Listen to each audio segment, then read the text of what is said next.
Ngayon ang ating i-recap ay isang movie na pinamagatang Canary Black, na ipinalabas taong 2024. Ngunit bago ang lahat, please subscribe and click the notification bell upang ma-notify kayo sa aking mga paparating na uploads.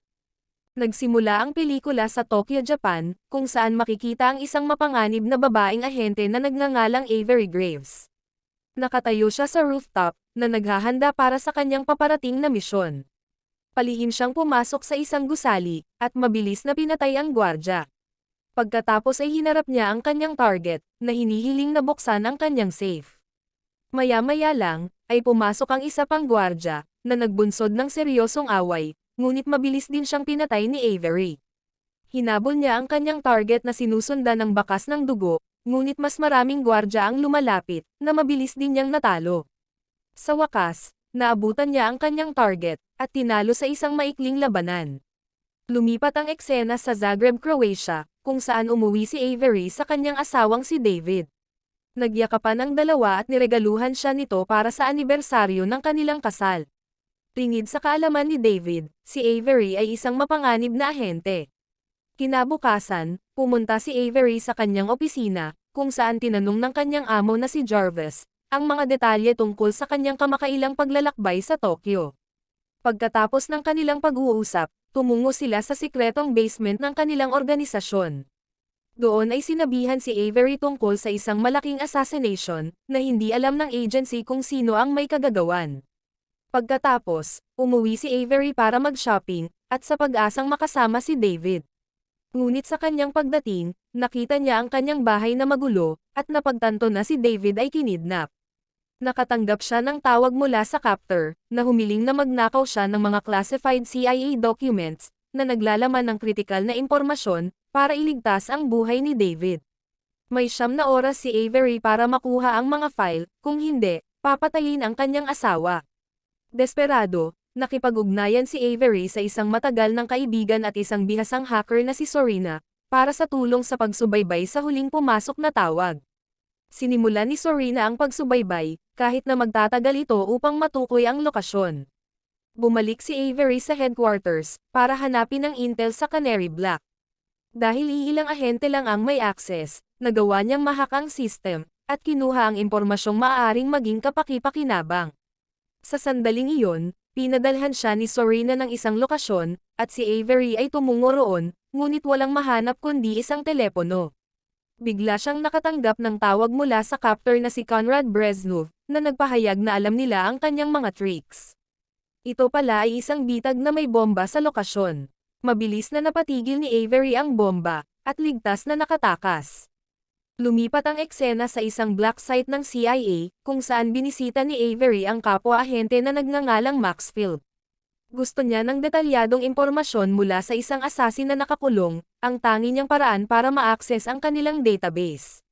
Inusisa ni Avery ang bilanggo tungkol sa Canary Black, ngunit tumanggi itong magsalita.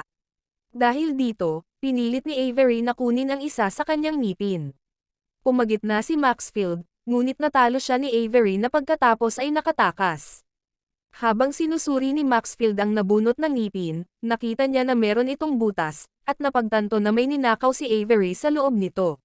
Sa ibang lugar, nalaman ng CIA ang mga aksyon ni Avery, at si Jarvis ay nakatanggap ng mga utos na hulihin siya. Ipinaalam kay Jarvis ang tungkol sa Canary Black, isang classified na listahan ng mga espiya sa loob ng mga ranggo ng gobyerno. Idinisenyo ito upang malaman ang anumang mga kahinaan, na maaaring pagsamantalahan ng mga dayuhang pamahalaan, upang gawing mga ahente ang mga opisyal. Ipinaalala rin kay Jarvis na ang kanyang video 4 na taon na ang nakakaraan, ay kasama sa Canary Black file. Napagtanto ang mga panganib, agad na sinimulan ni Jarvis ang pagsubaybay kay Avery. Samantala, ipinagpatuloy ni Avery ang kanyang misyon, sa pamamagitan ng pagpasok sa bahay ni Jarvis. Ginagamit niya ang telepono ng kanyang asawa para tawagan siya, na nagpapaliwanag sa pagkidnap kay David, at ang pangangailangan para sa Canary Black file bilang ransom. Sinabi rin niya kay Jarvis na wala siyang anumang nakuha sa ngipin ng assassin. Humingi ng tulong, hiniling ni Avery kay Jarvis na suriin ang kanyang bahay, dahil nakuha ng mga kidnapper si David. Dahil dito, tumungo sina Jarvis at Maxfield sa tahanan ni Avery, ngunit ang lahat ay mukhang normal at maayos. Sa kabutihang palad, pinaghihinalaan ni Jarvis na ang mga kidnapper ay maaaring nasa likod ng pagmamanipulang ito. Pagkatapos ay nagtungo si Avery sa isang club, kung saan nakilala niya ang isang lalaki upang pag-usapan ang mga kidnapper. Humiling siya ng listahan ng mga dayuhang asasin. Nang maglaon, pumunta siya sa isang gusaling nakatali sa isa sa mga kidnapper gang, nakipag-away at nagwagi.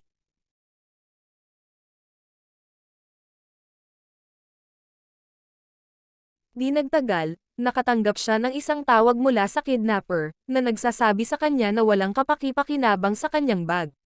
Kinontra ni Avery na wala din siyang nakuha sa ngipin ng asasin, na ikinagalit ng kidnapper, dahilan para ipagpatuloy ang torture sa kanyang asawa. Desperado na nakiusap si Avery sa kanila na huminto, ngunit mayroon na lamang siyang 4 na oras na natitira. Pagkatapos ay nakipagpulong si Avery kay Jarvis, na humingi ng paumanhin sa hindi niya pagsabi sa kanya ng mas maaga. Sinabi ni Jarvis ang tungkol sa kanyang maayos na tahanan, at higit pang ipinaliwanag kung ano ang kasama sa Canary Black, at binanggit na ang kanyang pangalan ay nasa listahan din. Sa kanilang pag-uusap, biglang dumating ang mga ahente ng CIA at inaresto si Avery. Habang dinadala, tinanong nila si Avery tungkol sa mga file, ngunit ang kanilang convoy ay inatake ng isang grupo, na naglagay ng mga pampasabog sa paligid ng sasakyan, na nagdulot ng pagsabog. Nakaligtas si Avery, kumuha ng sandata, at nakipagbarilan sa mga ahente ng CIA. Sa kabila ng kanyang mga pinsala, natalo niya ang mga ito at nakatakas. Sunod na nag-book si Avery ng isang silid sa hotel, sa ilalim ng alias na Olivia Oxley. Alam niya na ang isang miyembro ng Security Council na si Nathan, ay nananatili rin sa hotel. Lumabas siya ng kanyang silid, tumungo sa silid ni Nathan, at nakatanggap ng nakabagabag na mensahe tungkol kay David, na nakadagdag ng kanyang pagkabalisa.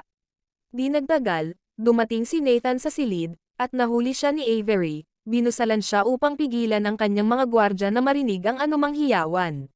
Tinanong siya ni Avery, hiningi ang password upang ma-access ang mga file ng Canary Black.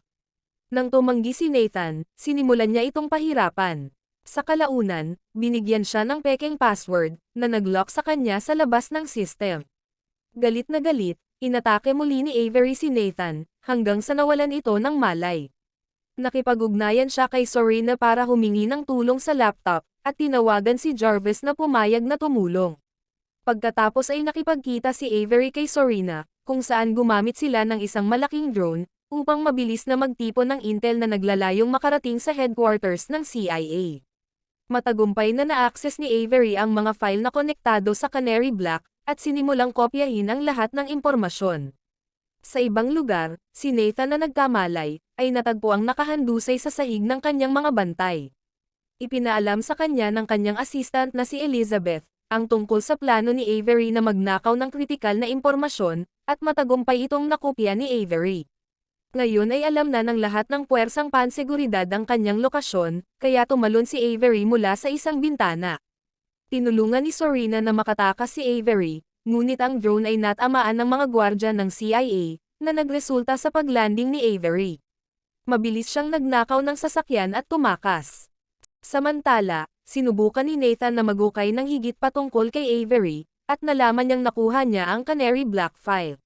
Lumipat ang eksena sa pag-access ni Serena at Avery sa file, at natuklasan na ang Canary Black ay hindi isang blacklist, ngunit isang apocalyptic virus na nagtatarget sa bawat bansa. Napagtanto ito, nagtungo si Avery sa tagpuan, upang makatanggap ng isang tawag sa telepono na magbubunyag sa huling lokasyon ng kanyang asawa. Gayunpaman, isang aksidente ang nagpaantala sa kanyang pagdating. Pagdating niya doon, inatake siya ng isa sa mga kidnapper na nanunuya sa kanya, dahil sa pagiging late, at tinurok sa kanya ang isang bagay na naging dahilan upang mawalan siya ng malay. Sa ibang lugar, sinimulan ni Breznov ang kanyang misyon, sa pamamagitan ng pag-broadcast ng mensahe na may maskara, na nag-hack sa isang gusali kung saan nagpupulong ang mga opisyal ng gobyerno. Nag-iwan siya ng nakakatakot na babala, na nagbabantang isara ang lahat ng internet at power sa anumang bansa na sumasalungat sa kanya, at humiling ng 1% ng GDP ng bawat bansa bilang ransom. Samantala, si Jarvis na sumubaybay kay Avery, ay walang awa na pinatay ang sinuman sa kanyang landas, ngunit nahuli at dinala kay Brezhnev na pinuno ng operasyon. Sa kanilang paghaharap, binaril ni Brezhnev si Jarvis, at sinimulang pahirapan si Avery. Inutusan niya ang kanyang mga tauhan na dalhin si David at barilin siya. Habang sinusuri ni Brezhnev ang mga pagbabayad ng ransom, inatake ni David ang isa sa mga tauhan ni Brezhnev, na ikinagulat ni Avery ang kanyang mga kasanayan sa pakikipaglaban. Ibinunyag ni David na isa rin siyang ahente, at inamin na bahagi ito ng kanyang planong kunin ang file. Gayunpaman, tiniyak niya kay Avery na ang nararamdaman niya para sa kanya ay totoo, at unti-unti na nagtiwala si Avery kay David. Magkasama silang nagsikap na isara ang server ng hacker, ngunit nahanap ni Avery ang walang buhay na katawan ni Jarvis. Hindi pinapagana ni David ang mga server ng gusali, at lumabas si Avery sa basement na narinig si Brezhnev at ang kanyang mga tauhan. Sa pagkaroon ng pagkakataon, sinimulan niya silang patayin isa-isa. Sa panahon ng laban, inutusan ni Brezhnev ang kanyang mga tauhan na i-activate ang virus, at sinubukan itong i-connect muli sa internet, na dati nang hindi pinapagana ni David. Hinabol siya ni Avery, ngunit pinoprotektahan ni Brezhnev ang kanyang hacker na humantong sa isang labanan. Binaril ni Avery ang hacker na nagpahina sa kanya, ngunit inutusan siya ni Brezhnev na i-activate ang virus. Dahil nasugatan si Brezhnev, sinamantala ni Avery ang pagkakataong umatake, na nagbunsod ng isang malupit na labanan. Pareho silang nasugatan, at habang sinubukan ng hacker na i-upload ang virus, nagdusa si Avery, ngunit sa huli ay natalo niya si Brezhnev. Napagtanto na ang pag-upload ng virus ay isinasagawa, agad niyang itinigil ito, ginawa ang pag-disconnect ng laptop sa internet sa tamang oras. Pagkatapos, nilapitan siya ni David na humihingi ng tawad, at ipinagtapat ang kanyang malalim na pag-ibig, at ipinaliwanag na gusto lang niya itong protektahan. Gayunpaman, ibinalik ni Avery ang kanyang wedding ring, at umalis si David sa pamamagitan ng pagtalon mula sa gusali. Dumating ang mga miyembro ng Security Council at mga ahente ng CIA, at hinuli si Avery. Sa isang silid ng interogasyon, si Avery ay binomba ng mga tanong ni Nathan.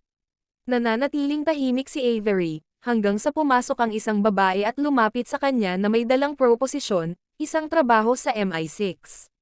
Ipinangako niya na palalayain si Avery, at lilinisin ang lahat ng kanyang criminal records. At dito nagtapos ang kwento. Hanggang sa muli, maraming salamat sa panonood.